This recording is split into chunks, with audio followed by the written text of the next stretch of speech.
This is Happily Holistic, where we dive deeply into everything health and wellness with a big dash of spirituality and a sprinkle of business.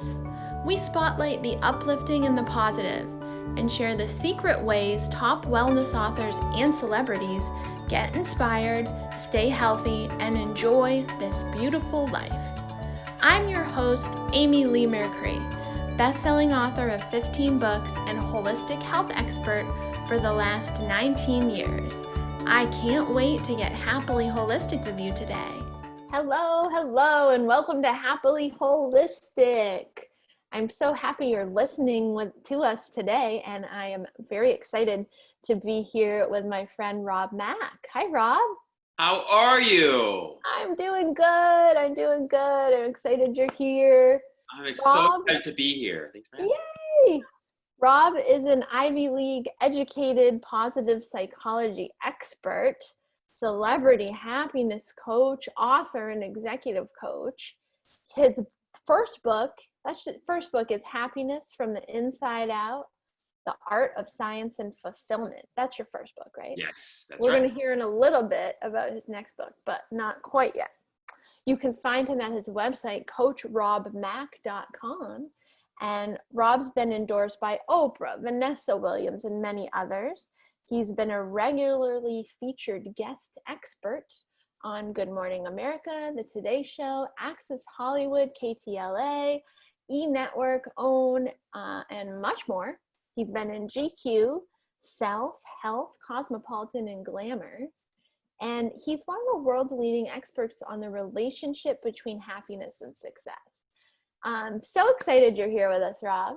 So excited to be here. You look like you're doing well. Every time we connect, I always feel so inspired and uplifted. So just thanks for having me. Appreciate it. Yay, I'm so glad you're here. Rob and I got to chit chat before we recorded for you guys, and we're just kindred spirits. That's right. We met at Good Morning La La Land. We did. I got to meet you and your co-hosts, Jeslyn and Dr. Aaron, which was awesome. A couple years back, I think I was promoting the Mood Book, and Rob was hosting Good Morning La La Land, and I just always love coming on there and just, getting into these in-depth talks. And plus, we get to go be in LA, and it's always fun. Right? Totally. Yeah. And you and I are cut from the same cloth that way. We both love those deep, meaningful, hopefully spiritual conversations. Yes. We love the other ones too, but special affinity for those spiritual conversations. I know. I think we do. And I think that's why we like to share ideas and knowledge with like-minded people. I was just, as I'm reading your bio, I'm thinking, gosh, like, Rob's a real host. Like, I'm an amateur host. No. The best hosts, the most professional ones are the ones who always consider themselves amateurs in a way, right? You've got like the beginner's mind. And I try to always remember that. I think, the best hosts are the ones that are most present. You're so present and you're so beautiful inside and out. So you are a pro. Yeah. Oh, thank you, Rob. Oh. Talk about positive psychology. Comes with the territory. Yes, it does. So I'm really excited to delve into your work, and I'd love to hear what you feel is the greatest impact you get to make when you work with people. Tell me about that. Yeah, so I think the most satisfying and rewarding part of my work is really getting to see people experience the innate and inherent happiness that's within us all. I think lots of us spend so much of our lives chasing people, places, things, and hoping that they'll deliver on the happiness that we're ultimately after. But it's so nice for someone to just connect with you on the phone and then say, oh my goodness, I feel so uplifted or inspired, and I can feel this joy from the inside out. And so for me, it's that. In the beginning of my private practice, I've been a coach for about 20 years. In the beginning of my practice, I would always try to impose my ideas and my beliefs on everyone else and trying to really, be very structured and rigid about the ways in which I would connect with people. And I discovered a lazier but smarter and much more transformative approach, which is kind of getting out of the way and just leaving room for sort of grace to enter the scene and for something unpredictable and unexpected to happen. So I find that, keeping my mind quiet and just being perfectly present does most of the work for me. In fact, all of the work. And so when I'm just tapped into it and turned on in that way, it's amazing the miracles that can happen. That's beautiful. And I agree too. 20 going on 20 years now for me working with clients as a medical intuitive. I agree. It's so much about being present, and everybody really craves to feel heard and understood, and like they matter, and that's what you're bringing, and much more as well. But you nailed it. Boy, I didn't know you had 20 years in too. That makes us each 21 years of age. So we started doing it at one, just in case anybody's. Oh, yes, exactly. Right, exactly. We've been at it since we could ambulate. Yeah, totally, exactly. It's interesting. You bring up a good point. I just wanted to highlight something profound you said. And there's this entire body of research that found, they looked and said, hey, what makes for the most transformative or most healing therapy? What is it? And they discovered, well, it's not actually the school of thought or the school of therapy. It's more about the therapist. And they said, okay, well, what is it about the therapist? And they said, well, it's just one thing mainly, and it's unconditional regard. We call that unconditional love. We can simply call it presence, but it's simply holding space for change to happen, and holding space from a non-judgmental, unconditionally loving, perfectly peaceful place. And I love that, because I know that's something that you consistently do well. I mean, as a medical intuitive, I would imagine. Thank you. It's part of your practice. I think that's part of both of our jobs, that holding a space. I always tell my clients, all I do is hold open the door. You do everything. I just even point out where the door is, maybe, and they open it. Absolutely. Right? You're absolutely right about that.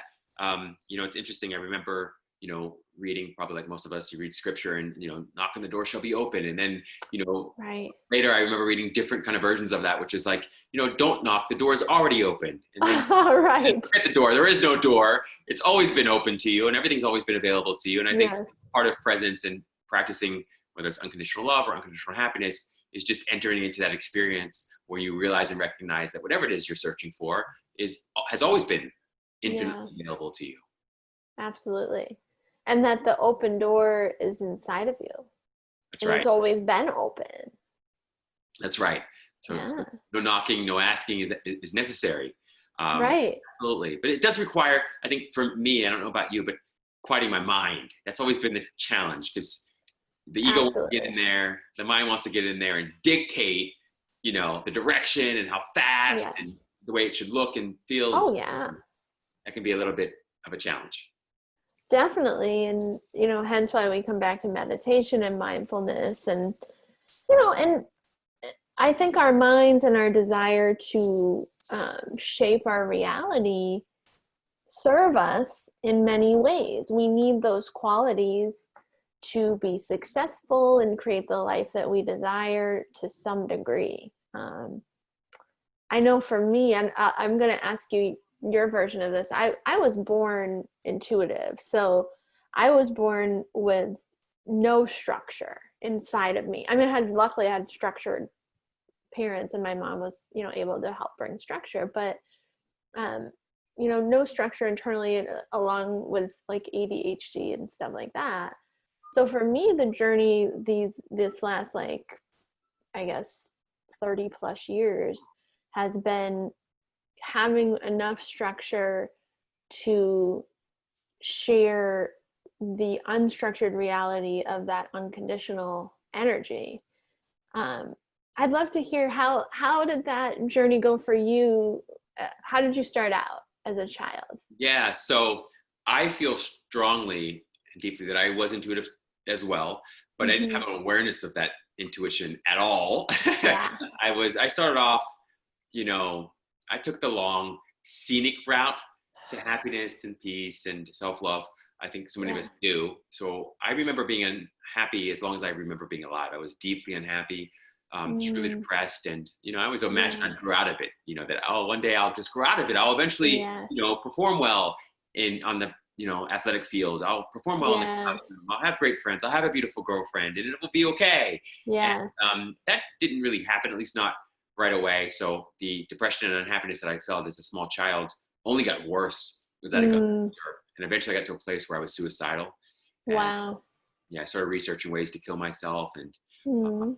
I still have the test marks on my wrist to this day because Yeah. Jay, I basically decided I was going to slash my wrist. But what's interesting is in that moment, I had an experience that I didn't expect or predict, which was that I felt peace as I seriously contemplated taking my own life. Yeah. And so, funny enough, like at that moment, I just decided to postpone the suicide for like an hour. It wasn't even a long time. I was like an hour and Yes. to do some research, and that sort of began, Wow. sort of, I guess, awakening in a way.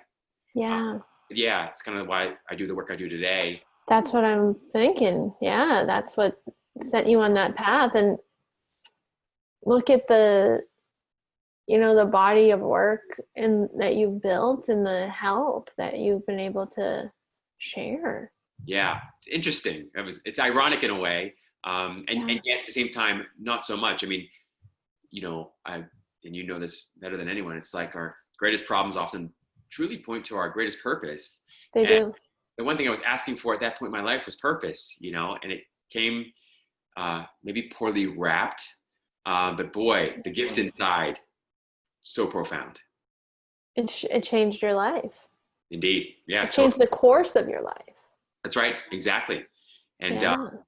and it's so interesting that by virtue of me going through that experience, that I can be of any help or service to anyone else. So much more help and service Yes. to other people, right? So it's Absolutely.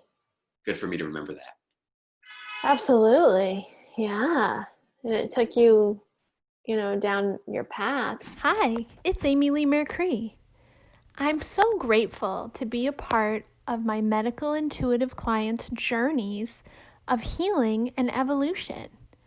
We're all on our own paths to greater health and self-actualization. In a medical intuitive session with me, we connect deeply with your spirit guides and ancestors and dig into the root causes of what's going on in your physical body, emotions, mind, energetic body, and spirit. To learn more about my medical intuitive work, check out the Work With Me page on amyleemercury.com. So what came after then? Yeah. College and So tell us about at the time I was working for a consulting company. It was a great company, great people. I hated the job, it. and you feel deep on the inside that you're just there's something unexpressed within you, right? That Yeah. you're not getting a chance to live an authentic life. So after some point, I decided to go back and get my MBA, and I was putting myself through school by doing like entertainment related stuff. So I fell into modeling, and I was doing some acting stuff. And then I discovered a program at the University of Pennsylvania. It's a master's in applied positive psychology, which is essentially the Ivy League study in science of what makes life worth living. Yes. Ways in which happiness and success are related. So, most of us are pretty clear, hopefully, at this point in our lives that success doesn't lead to happiness, but happiness does lead to success. And so I took that program, I opened my private practice. The book or the journal that I was keeping, where I was tracking the stuff that made me happy, that didn't, that became happiness from the inside out. And then, life continued to unfold. Yes. You studied what makes life worth living, and you made a choice that life was worth living. Right. There was a point where you made that choice. Yeah, totally. Yeah. And it's interesting too, and we were talking about this a little before even, the episode became, when you sort of make a commitment or set a strong intention, the ways in which life shows up or seems to show up to support you in that, right? Yes, it does. Or positive. And so when I made the choice, years earlier, that I was going to live blissfully or not at all, it's interesting. This program pops up, and other things pop up, teachers and authors and all kinds of things. And sent you down your path, which has been such a beautiful one. And I certainly think one of the things that makes life worth living as well, for those of us who aren't having to deal with like things like,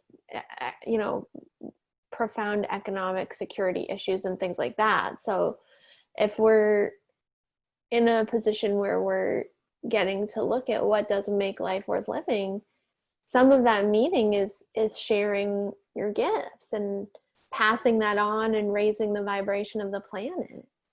Yeah. And it's easy to overlook that. It's easy to get lost in the nitty-gritty detail of our lives. Yeah. And I think that it's all about just keeping the speed going on this hamster wheel that sometimes feels like the world or feels like life.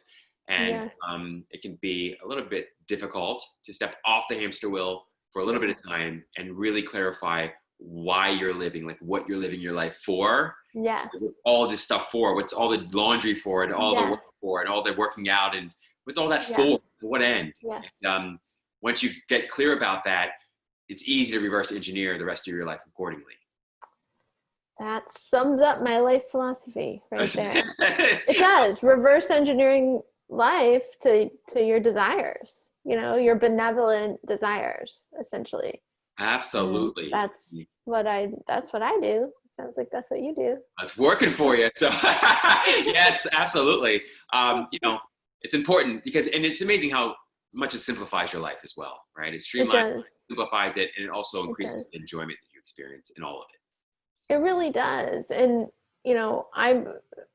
it wasn't always like this for me either, coming in without that internal structure and a lot of learning disabilities and, there were a lot of challenges to overcome. And, a little bit of a different path in the sense that I was never one to choose the conventional path, which has served me ultimately.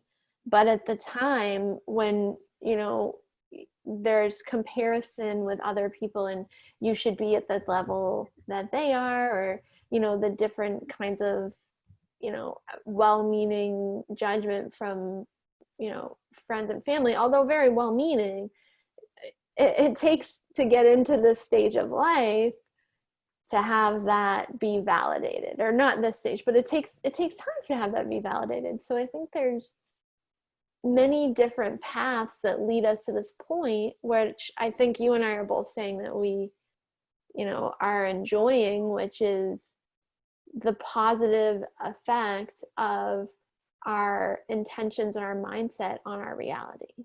Absolutely. You nailed it.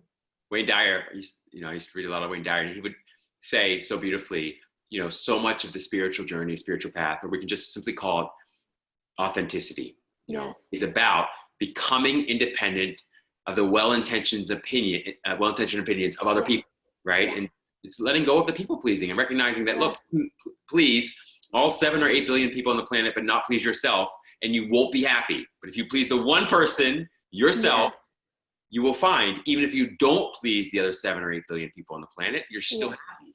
Yes, that sums it up right there. And so I find with a lot of people, and I'd love to hear if it's the case for you, a lot of people show up and they don't even know how to tap into what do they want. Yeah. Because they don't know. And so what advice would you give to people who are in that space of, I don't even know what I want if I wanted to create a positive change? Such a great question. So I'd say that first of all, I would drop this idea that you don't know what you want.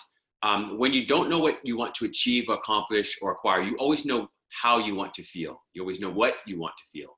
So start there. You want to be happy. It feels better to be happy than unhappy, better to be peaceful than not peaceful, better to feel loved than not loved.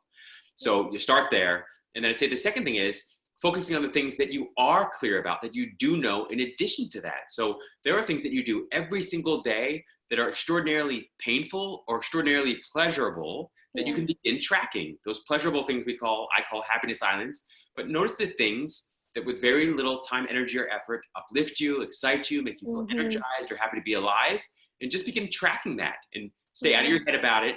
Stay in that visceral place where it's clear, oh my goodness, I like chocolate. And you can start as shallow as you want, but just start tracking the things that make you happy without very much time, energy, or effort, and the things that don't or get in the way of that happiness, those are happiness valleys. And you'll be surprised that over time, you'll become more and more clear about all of it. So just start, where it's easy, and I promise you'll build momentum. I love that. And what's I know this is kind of This is a question that could have a very long answer, Yes, but keep it short. I don't. No, you don't have to keep it short. I don't. I don't want you to keep it short. But it's kind of there's probably a lot you could say about it.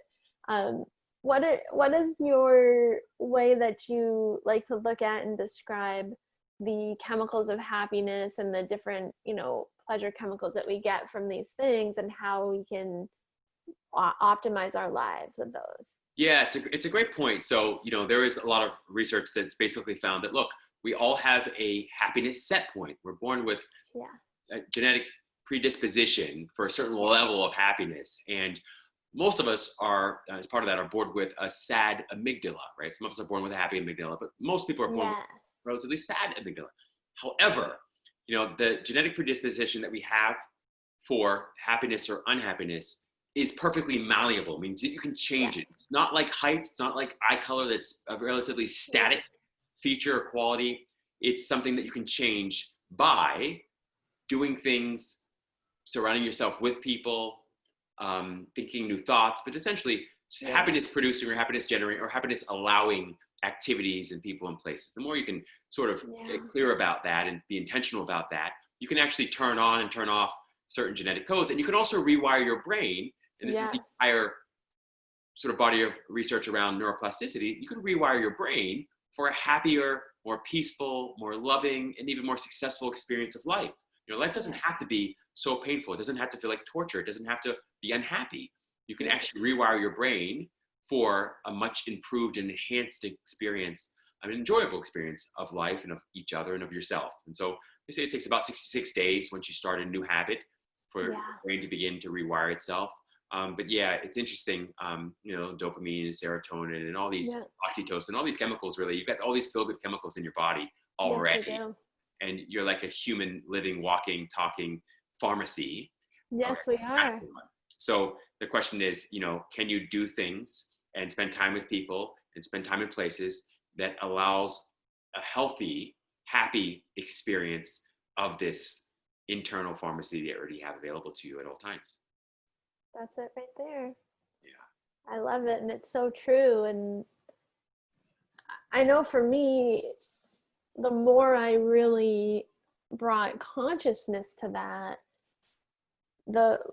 it's a different version of what you're saying. The more I noticed what did, set those things off for me, it allowed me to shape my life in that way. And as long as we're, doing things that are holistically healthy for us, who doesn't like to do what feels good, right? That's just it. And it's fascinating in a way.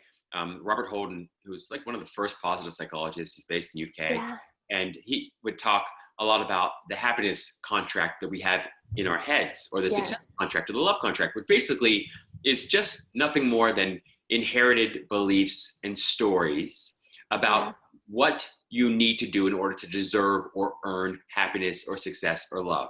And for the most part, the contract doesn't need fixed or tweaked or edited.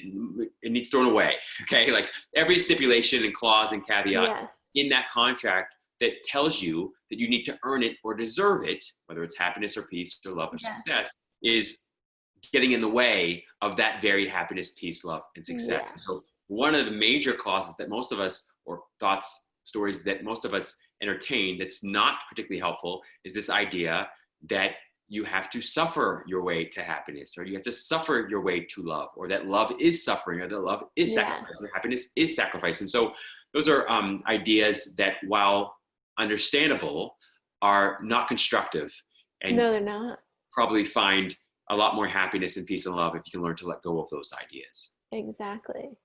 And ultimately rewire your brain in another direction, right? Right, exactly. And that's the beautiful thing about the whole, teaching, is that you just need to do it one thought at a time, just one moment at a time. You don't, get in there and fix the whole thing and everything that happened to you in the past and too much. Just, what thought am I experiencing now?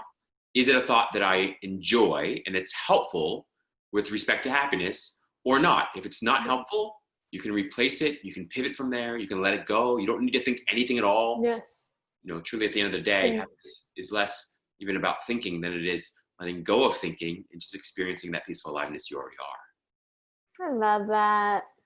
This has been so wonderful. I wish we had more time. We're going to have Rob back on the show.